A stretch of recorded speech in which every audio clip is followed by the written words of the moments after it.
I am going to welcome our chairperson to come and give us the keynote address. Her favorite line is in the Constitution where she says, the state must. The state must respect, promote, protect, and fulfill the rights that are enshrined in the Constitution. Can we give her a round of applause? The state must, indeed. Yesterday I had a banter with Tepang, the MC, and I was like, Patun Tepang, now what I must introduce, what should I say? Tepang said, just go there, Chair, and say, Amanda! And then, so that's how I break the ice, according to Tepang's instructions. Ladies and gentlemen, sorry for the glitch, as you can see in our program, due to the pressure that the minister alluded to. She was unable to join us, but we have been able to put together something that actually sets the tone over and above what the CEO has actually done already.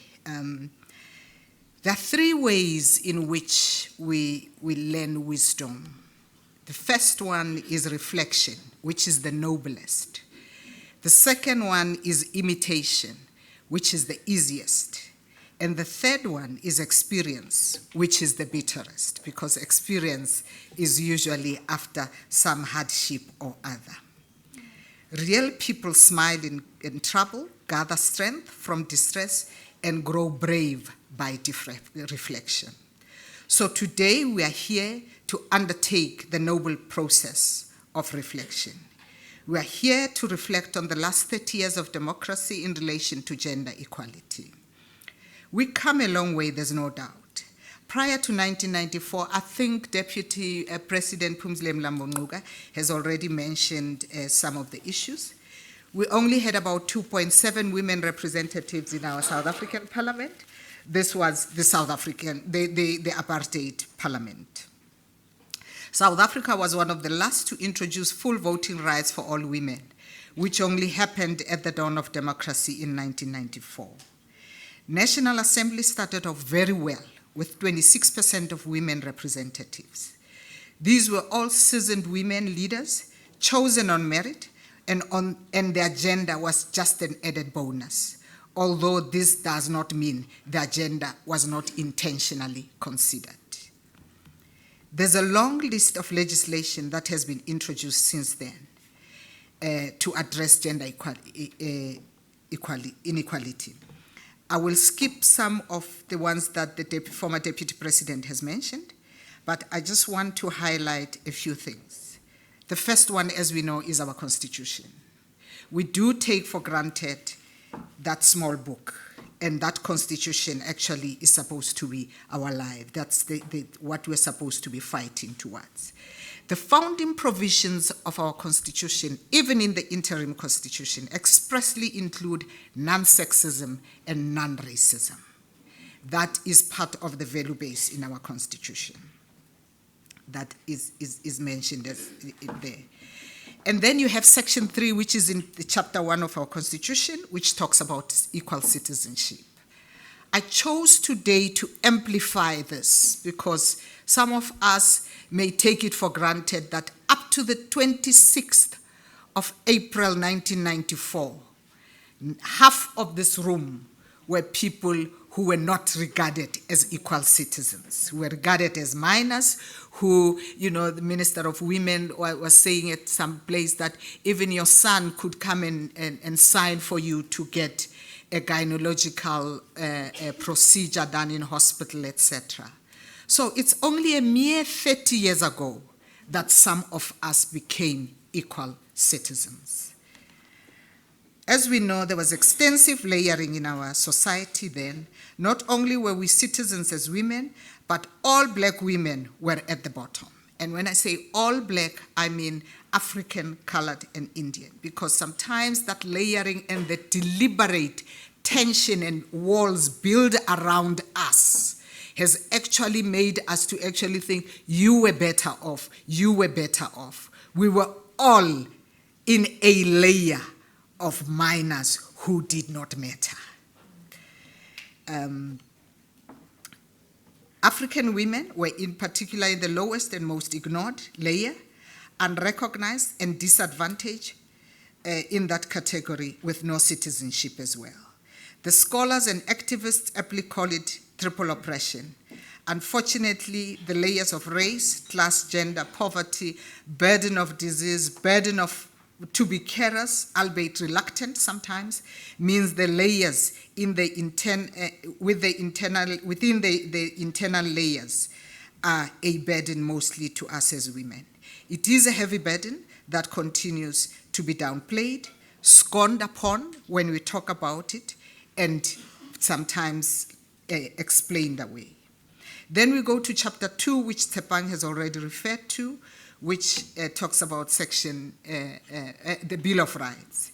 And why, once again, I always make it a point to amplify Section 7, it's because we tend to ignore the duty that the state has to do certain things to ensure that we are equal citizens.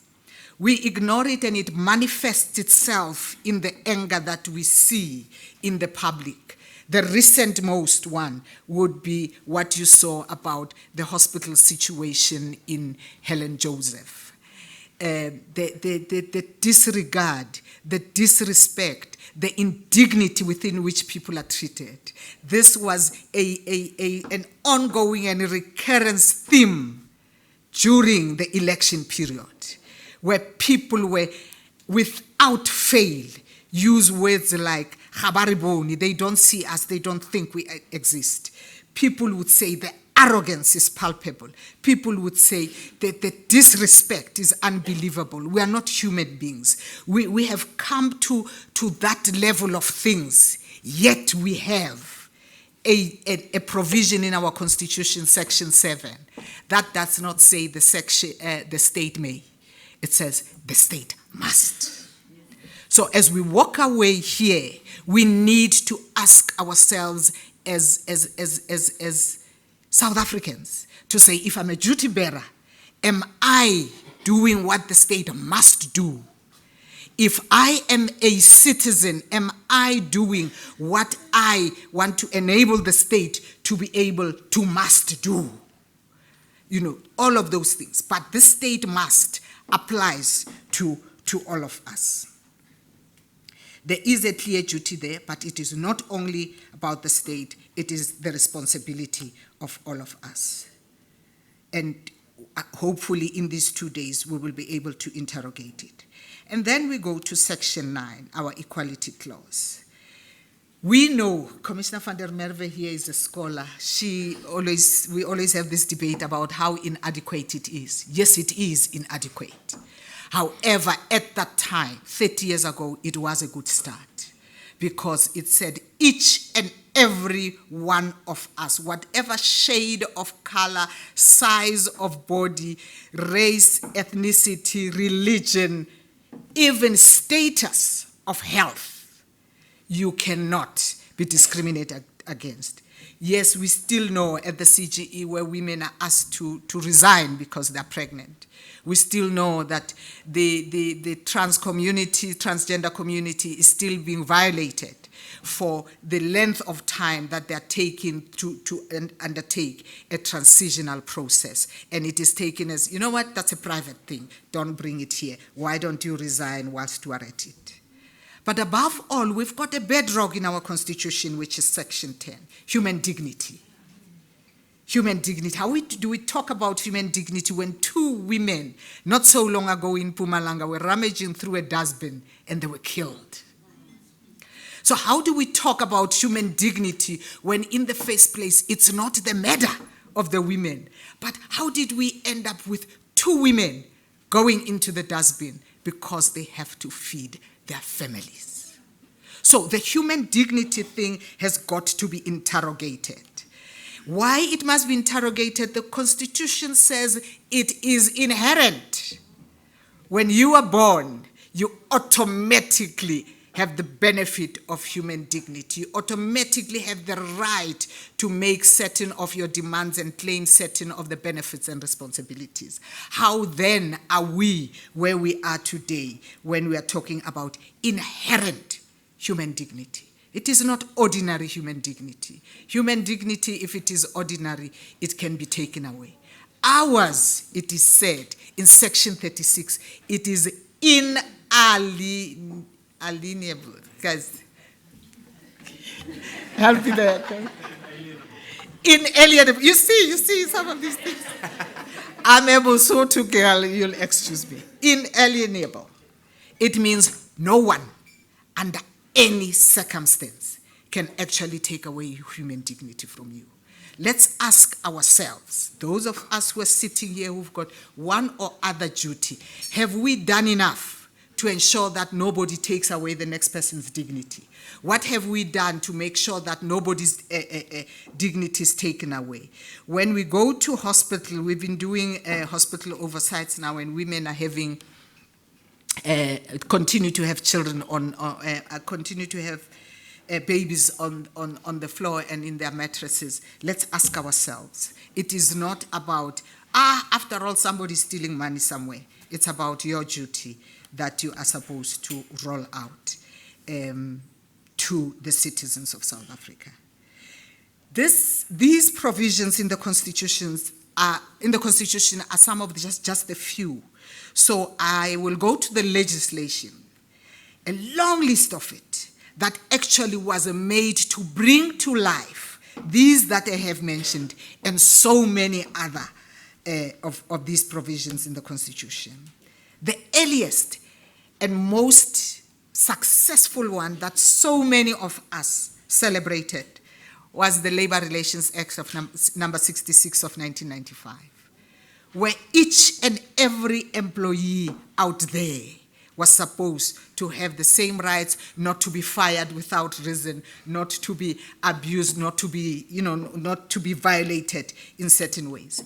Yet, just not so long ago, we as the CGE have just launched a report wherein we find that people continue to be violated at work and fired at will.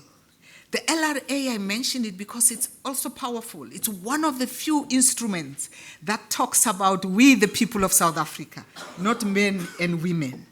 And that in itself is saying we had a few days after 1994, had already recognized that women have to have a seat at the table. That is why some of this legislation was talking about the people of South Africa, workers of South Africa, etc.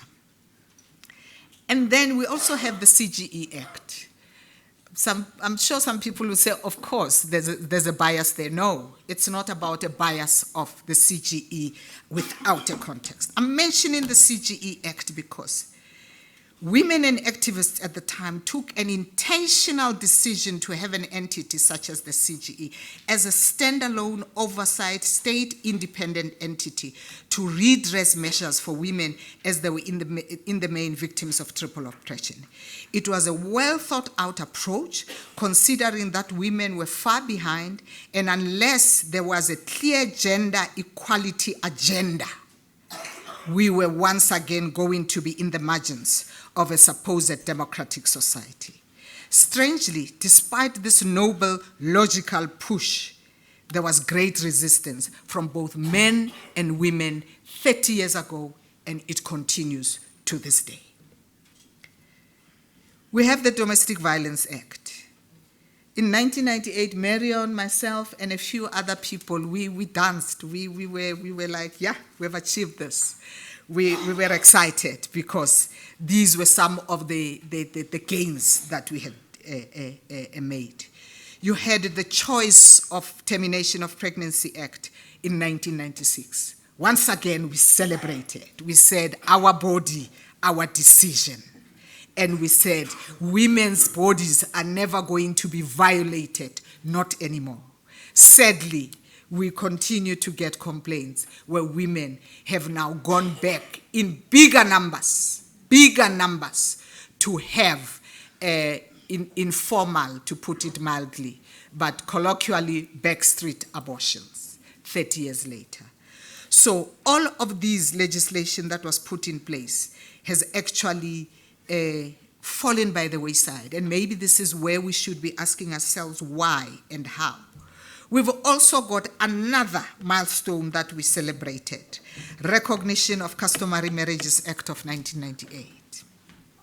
At the time, this was one of the two pieces of legislation that we managed to push that it be applicable retrospectively. We were thinking about the Madlaminis, the Mahatebes, Bomam Kwati, Bomam Fukeng, and all of those women in the rural areas, that if it had not been retrospective, they were going to be left behind. And yet, up to last year, only 40,000 customary marriages had been registered since this act took effect. It is an indictment on us.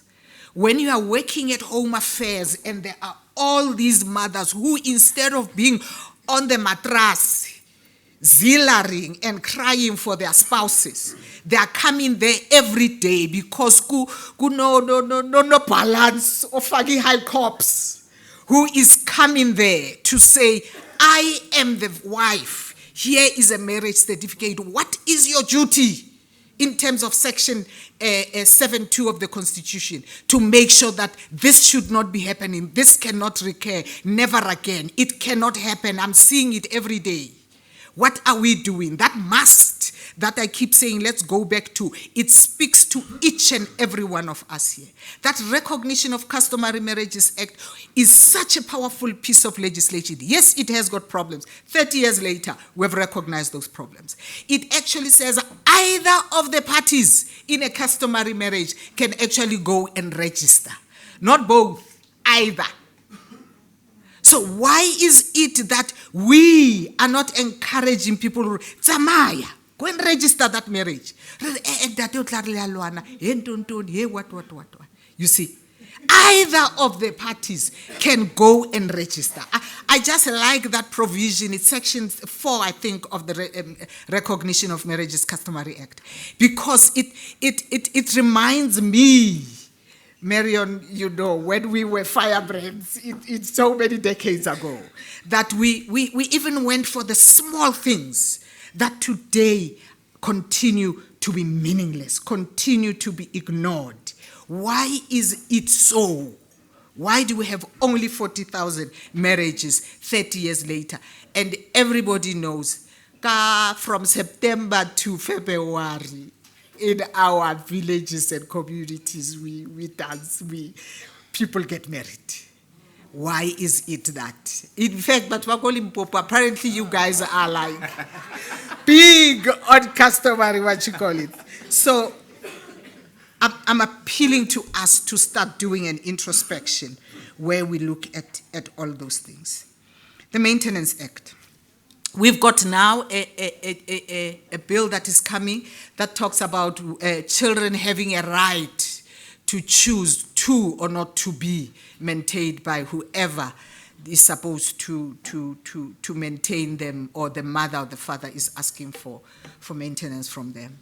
It is us in this room who must go out in numbers, download that bill, reject that provision, because we are putting our children in the middle of a tension already. Mom and dad are fighting. Half the time, mom is, throwing the doors at the father. The father is driving out of the driveway, upset, etc. And here we are. We say, our children, right? We need to go out of here and say, not with our children. We need to say that. What else is going to happen after this? No, these children, after all, if they even choose who should maintain them, it will not be seen as abuse, because it is a form of abuse. It is emotional abuse. It will come back to haunt children. As we know, anything can happen in a divorce, even suicide. And what are we saying? What burden are we putting on our children if we say they must? Basic Conditions of Employment Act. This one I'm mentioning because it is yet another victory of ours as the CGE.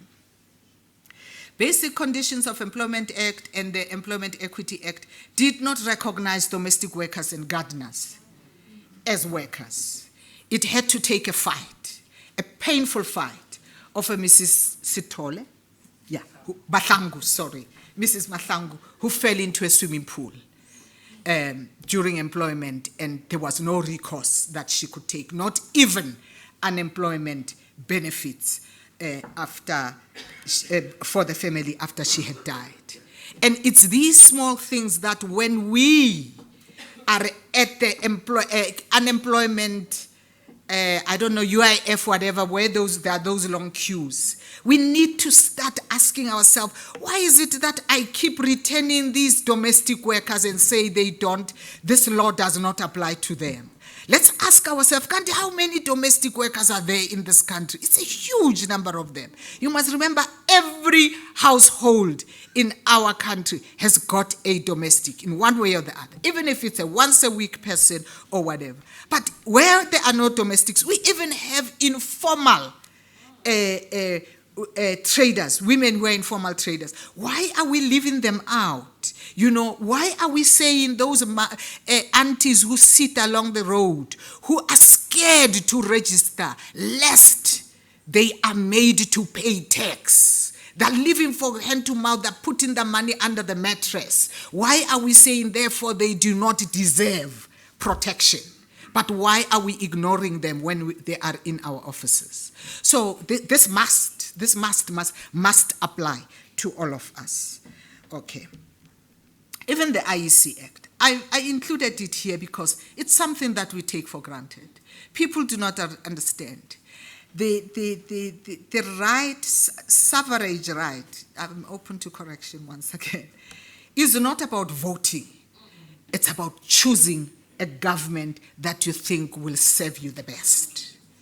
So that is a powerful right enshrined in this tool.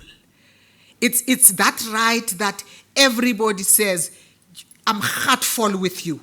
I want somebody else. And they have a right to exercise it. It's that right that informs that inherent human dignity. Because once so often, you can actually go and say, no, not anymore. I've had it. I want somebody else. So it's all of these things that have happened in the 30 years that we must never take for granted. And then I'm also going to mention another one that we hardly ever recognize, the AG-related Act. I don't know what it's called. It has got a long name. This act, the purpose was for accountability and transparency. So when you are in a municipality, and that municipality says, you are not coming here, AG, to come and audit. Aifuni wena. They are undermining a fundamental right that Section 181 said, for this democracy to thrive and strengthen and be sustained, we are going to set up this body to make sure that the taxes and everything else that we collect from people are actually used appropriately. Your local councillor, your local mayor does not have a right to refuse to be checked. That's our money. But where they refuse, that's where we come in with that IEC Act and say, no, you are the wrong person. So that's where we need to actually start now looking at, because I know as South Africans, we whinge and whine too much sometimes and say, I don't know. There's hundreds and hundreds of local instruments that we can use and say, no, not in my name, not this one. Okay. The context is in 1994 was slightly different. In 1994, 19 political parties contested the elections as compared to 52 in 2024, plus independents. And you must remember that this 52 was a fraction of the many who had expressed interest to participate, but ultimately could not. In 1994, we had only 22.4 million eligible voters, and 19.7 went to vote, a whopping 86% turnout. 22 million, 19 went to vote. If that is not euphoria, I don't know what it is. I don't even think there is a country in the world that will ever match or surpass that. 86% of South Africans went and said, I am exercising my right to reclaim my human dignity, to make sure that I better my situation.